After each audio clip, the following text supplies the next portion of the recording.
इन्होंने बहुत हल्के में लिया, जनता को, समीकरण को बहुत हल्के में लिया। कभी भी लोगों के बीच में रह के काम करना, मेहनत करना, लोगों की समस्याओं को समझना। राम मंदिर का मुद्दा इस बार नहीं बन पाया। अयोध्या में हार गए वो लोग, मतलब राम मंदिर कितना कारगर रहा इनको समझना चाहिए। पिछले बार 2019 में जब हम चुनाव लड़े थे, सेम कैंडिडेट थे कांग्रेस पार्टी से, और उस वक्त मांडर विधानसभा से 1000 से हम लोग पीछे रह गए थे। सिद्दीकी जी, इस बार हम लोग 50,000 वोट से आगे रहे हैं, ये बहुत बड़ा मैंडेट है। मोदी सरकार हमेशा से मीडिया मैनेजमेंट में, नरेटिव मैनेजमेंट में बहुत अव्वल रही है। इन लोगों का केवल और केवल दावा था 400 पार, 370, अकेले भाजपा मेजॉरिटी तक टच नहीं कर पाया। देखिए, कल्पना सोरेन जी बहुत ही मजबूत महिला है, जुझारू महिला है। मुझे लगता है भाजपा ने कभी इस चीज़ को आकलन ही नहीं किया होगा कि वो इतना मजबूती से आएंगी। जब गीता कोड़ा जी शुरू में ही चुनाव प्रचार में गई थी, उनको लगा था कि बहुत पॉजिटिव रिस्पॉन्स मिलेगा, मगर और हमें लगा था कि वो निश्चित रूप से वो सीट को निकाल लेंगी, क्योंकि कोड़ा परिवार का वो सीट रहा है, पारंपरिक सीट रहा है। मगर जिस तरह से जनता ने जवाब दिया, मुझे लगता है कि इन चीज़ों से आज के समय में राजनीति में जनता भी इन चीज़ों को नहीं देखना पसंद करती है। नमस्कार, इस वक्त हमारे साथ बातचीत करने के लिए शिल्पी नेहा तिर्की हैं। आप सभी को बेहतर पता है कि आज केंद्र में नरेंद्र मोदी के नेतृत्व में जो है तीसरी बार सरकार का गठन किया जाएगा। और झारखंड की अगर बात की जाए तो झारखंड में जो है 14 सीट पर 5 ट्राइबल सीट है, जहां पर इंडिया गठबंधन ने बढ़िया परफॉर्मेंस किया है। बीजेपी को वहां से जो है खाली हाथ जाना पड़ा है, खाता भी नहीं खुला है। लेकिन अफसोस की बात यह भी है कि जनरल सीटों पर जो है इंडिया गठबंधन कुछ खास नहीं कर पाई, या फिर कहें खाता भी नहीं खुला। पहले तो ये कि 5 सीटों पर जिस तरीके से ये जीत हुई है, शिल्पी नेहा तिर्की क्या वजह मानती है? देखिए, मैं इन 5 आरक्षित सीट में जो हम लोगों ने जीत दर्ज किया है इंडिया गठबंधन ने, विशेष रूप से इसका आकलन किया जाए तो कई सारे फैक्टर्स हैं। मगर अगर आप देखेंगे तो अल्पसंख्यक समाज, दलित, पिछड़ा और आदिवासियों का एक बहुत बड़ा भूमिका रहा। कई सारे चुनाव में हम लोगों ने देखा है कि ये वोट जो है, ये समीकरण के वोट इधर उधर थोड़ा सा भटकता है, मगर इस चुनाव में लोग केवल और केवल संविधान को बचाने के लिए, आरक्षण को बचाने के लिए, भारत को बचाने के लिए और तानाशाही सरकार से छुटकारा पाने के लिए चुनाव लड़े। और यही कारण है कि इन 5 आरक्षित सीट में हम लोगों ने जीत दर्ज किया है। इन सीट के लोगों ने, जनता ने भाजपा पे भी एक समय पे विश्वास किया था। हमारी क्षेत्र से 15 साल से सुदर्शन भगत सांसद रहे थे। खूंटी के केंद्रीय मंत्री अर्जुन मुंडा जी वहाँ पे खूंटी से सांसद थे। मगर मुझे नहीं लगता है कि इन्होंने बहुत हल्के में लिया, जनता को, समीकरण को बहुत हल्के में लिया। कभी भी लोगों के बीच में रह के काम करना, मेहनत करना, लोगों की समस्याओं को समझना, जो इस राज्य की जो मुद्दे हैं उनको लेके दिल्ली या संसद में पटल में रखना, वो सब काम इन्होंने कभी नहीं किया। और ये भी थे, शिथिल भी थे ये सोच के कि मोदी जी हैं, उनके नाम पे तो वोट आ ही जाएगा, जिस तरह से हमेशा आता है। मगर इस बार जनता ने अपना ताकत दिखा दिया। क्या लगता है मैडम, कहाँ बीजेपी कहे या फिर एनडीए कहे, कहाँ आदिवासियों को साधने में चूक गई? देखिए, अब आदिवासियों को एक तरीके से भाजपा ने हमेशा मोहरा बनाया है, हमेशा। उनका सरना धर्म कोड का हमेशा से मांग रहा। इतना लंबा साल से मोदी जी का सरकार हुआ रहा, यहाँ से 11 सांसद गए। इन आरक्षित सीट से सांसद जो थे भाजपा के थे, कभी भी सरना धर्म कोड का मांग उन्होंने पटल में रखने का काम नहीं किया। जनता ने देखा, मौका दिया, देखा, ऑब्जर्व किया। कितना इंतज़ार करेंगे इन चीज़ों के लिए? यहाँ की जो ज़मीन का मामला है, बहुत सारी चीज़ें हैं, जो यहाँ के खनन का मामला है, यहाँ पे आपका डीएमएफटी फंड्स किस तरह से उपयोग होता है या किस तरह से उसको केंद्र से यहाँ पे अलॉटमेंट होता है, उन तमाम चीज़ों का बहुत सारे ऐसे चीज़ें हैं जो डायरेक्टली आदिवासी से रिलेटेड है। ट्राइबल सब प्लान का आप देखेंगे, इसमें बहुत बड़ा एनालिसिस भी है। ट्राइबल सब प्लान का फंड दिनों दिन घटाया गया। मनरेगा, जिसमें आदिवासी जो ग्रामीण इलाके क्षेत्र के लोग हैं अधिकतर जो निर्भर है, उस मनरेगा का फंड को घटाया गया इन 10 साल में। इन तमाम चीज़ों को लेके कांग्रेस पार्टी भी बहुत मुखर रहा, जनता के पास गया, बातों को अपने जनता के सामने में रखा, और नतीजा ये हुआ कि जनता ने मैंडेट इस बार कांग्रेस को दिया। भाजपा को। मैडम, हेमंत सोरेन भी इस बार मुद्दा रहे बीजेपी के लिए।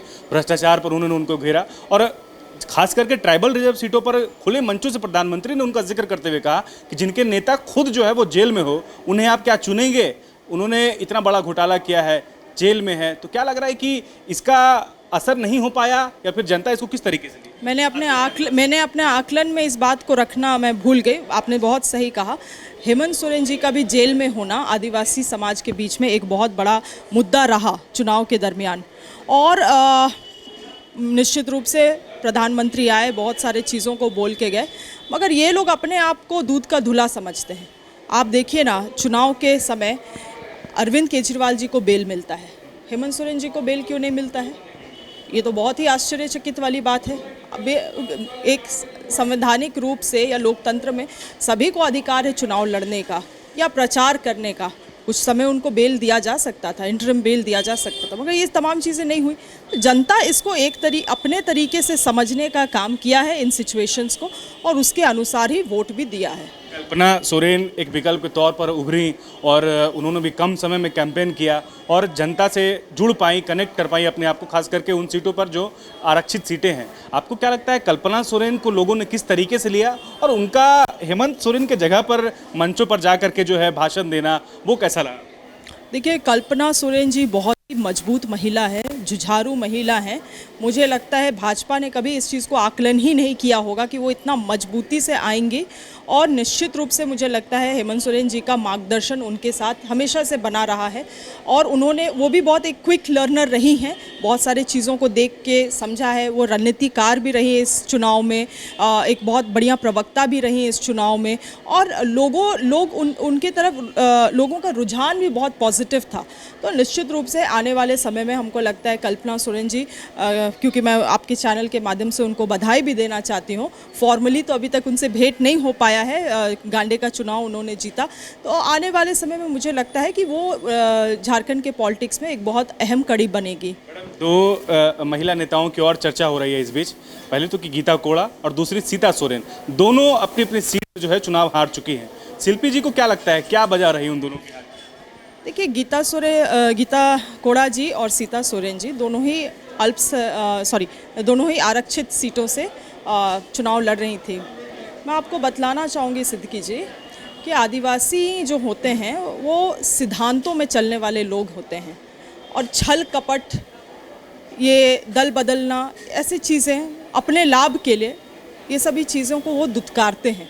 और मुझे लगता है कहीं ना कहीं आपने भी देखा, जब गीता कोड़ा जी शुरू में ही चुनाव प्रचार में गई थी, उनको लगा था कि बहुत पॉजिटिव रिस्पांस मिलेगा, मगर और हमें लगा था कि वो निश्चित रूप से वो सीट को निकाल लेंगी, क्योंकि कोड़ा परिवार का वो सीट रहा है, पारंपरिक सीट रहा है।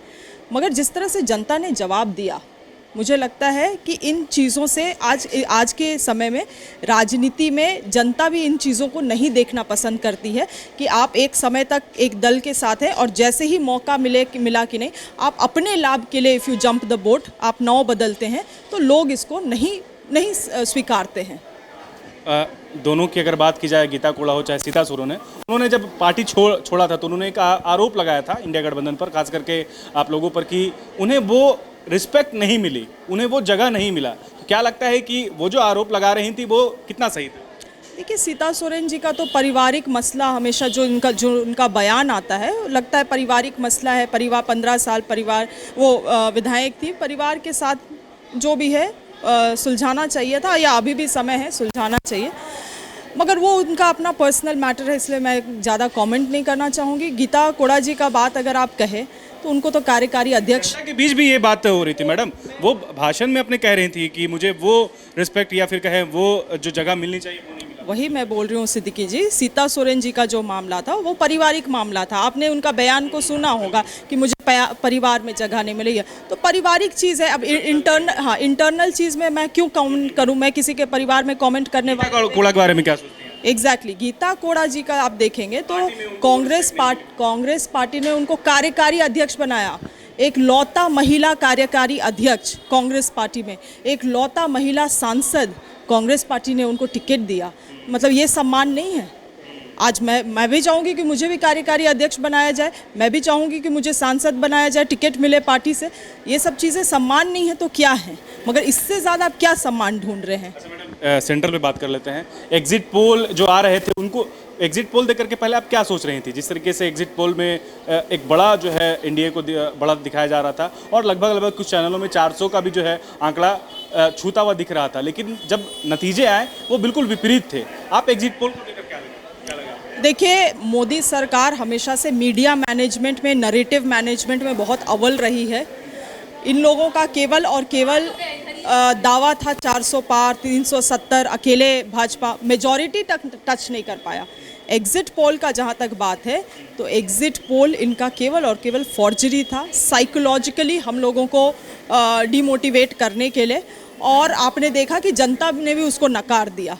इस मंदिर का मुद्दा इस बार नहीं बन पाया। अयोध्या में हार गए वो लोग, मतलब राम मंदिर कितना कारगर रहा इनको समझना चाहिए। देखिए सिद्दीकी जी, मैं मानती हूँ कि भारत देश सबसे लोकतांत्रिक देश है और इसको ऐसे ही लोकतांत्रिक देश नहीं बोला जाता है, बहुत सारी चीज़ें हैं, इसीलिए इनको लोगों के दिल में भारत बसता है, लोगों के दिल में संविधान बसता है, लोगों के दिल में देश बसता है, उसके बाद कोई दल, उसके बाद कोई नेता बसता है। तो अपने आप को उस लेवल में जो कंपेयर करने का कोशिश करते हैं, जो नेता अपने आप को देश के लेवल में कंपेयर करने का कोशिश करते हैं, उनकी सबसे बड़ी भूल है ये। मांडर के लोगों के लिए दो लफ्ज।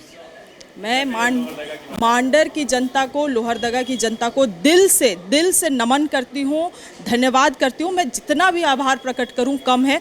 मैं आपको बतलाना चाहूँगी कि पिछले बार 2019 में जब हम चुनाव लड़े थे, सेम कैंडिडेट थे कांग्रेस पार्टी से, और उस वक्त मांडर विधानसभा से 1000 से हम लोग पीछे रह गए थे। सिद्दीकी जी, इस बार हम लोग 50,000 वोट से आगे रहे, ये बहुत बड़ा मैंडेट है। और मुझे लगता है सिसई से हम 24,000 वोट से आगे रहे, गुमला से 10,000 से आगे रहे हम लोग, लोहरदगा से 14,000 से, बिशुनपुर से 12,000 से, और आप लोगों ने लीड, मांडर विधानसभा से हम लोग 50,000, और मैं वहाँ की चुनाव प्रभारी थी, तो मेरे लिए बहुत गौरव की बात है। मैंने बहुत सारी चीज़ों को बहुत करीब से देखा। मेरे लिए फर्स्ट टाइम था कि मैं चुनाव प्रभारी थी किसी विधानसभा के लिए, और मैं चुनाव स्ट्रैटेजाइज कर रही थी, मैनेजमेंट कर रही थी, एग्जीक्यूट कर रही थी। मेरे लिए बहुत बढ़िया अनुभव रहा। बट नेट इन नेट जनता को तहे दिल से धन्यवाद।